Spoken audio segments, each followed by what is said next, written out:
అతిపెద్ద పార్టీగా అవతరించుండొచ్చు, ప్రభుత్వం ఏర్పాటు చేసి ముఖ్యమంత్రి కావడానికి అడుగు దూరంలోనే ఉండుండొచ్చు. కానీ చిన్న చితకా పార్టీలు కూడా విజయ్తో చెడుగుడాడుతూ ఉన్నాయి కదా. ఇది ఒక రకంగా టెస్టింగ్ టైం అనుకోవాలి. ఇనీషియల్గా ఇలాంటి ఎక్స్పీరియన్సెస్ ఎదురైతేనే కదా ఎవరైనా రాటు తేలుతారు. మరి వీటన్నిటిని విజయ్ ఫేస్ చేస్తున్న తీరు ఎలా ఉంది, అల్టిమేట్ రిజల్ట్ ఏంటి అనేది మనం త్వరలోనే చూడబోతున్నాం. ఇదంతా ఒక ఎత్తు అయితే, విజయ్ రాజకీయాలు చేస్తున్న తీరు, అప్రోచ్ అనేది నాకు వెరీ డిఫరెంట్గా అనిపించింది. నేను ఒక విజువల్ చూపిస్తా చూడండి. గవర్నర్తో చాలా క్యాజువల్గా షేక్ హ్యాండ్ ఇచ్చి తన దగ్గర ఉన్న డాక్యుమెంట్లు ఇచ్చి మాట్లాడుతున్నారు చూసారా.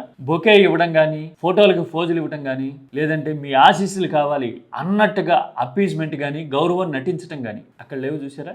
అంటే మీ డ్యూటీ మీరు చేస్తున్నారు, నా హక్కు గురించి అడగడానికి నేను వచ్చా అన్నట్టుగా సింప్లిస్టిక్ మేనర్ విజయ్ అప్రోచ్ లో కనపడతా ఉంది కదా. అంటే కన్జర్వేటివ్ పాలిటిక్స్ కి భిన్నంగా విజయ్ ఎంత ఫార్మల్ అండ్ ప్రాక్టికల్ అప్రోచ్ తో ఉన్నాడు అని చెప్పడానికి ఇది ఒక చిన్న ఉదాహరణ అనుకోవాలి. అంతే కదా, బాడీ లాంగ్వేజ్ ని అప్రోచ్ ని అనలైజ్ చేస్తే ఇదే అర్థమవుతుంది కదా. ఆ విజయ్ కి గవర్నర్ అన్ని అడ్డంకులు పెట్టారు, ఆయనకి మళ్ళీ బొకే ఇవ్వాలా అంటారా? అదంతా పర్సనల్ రాగద్వేషాలు ఉన్నప్పుడు చేసే ఆలోచన.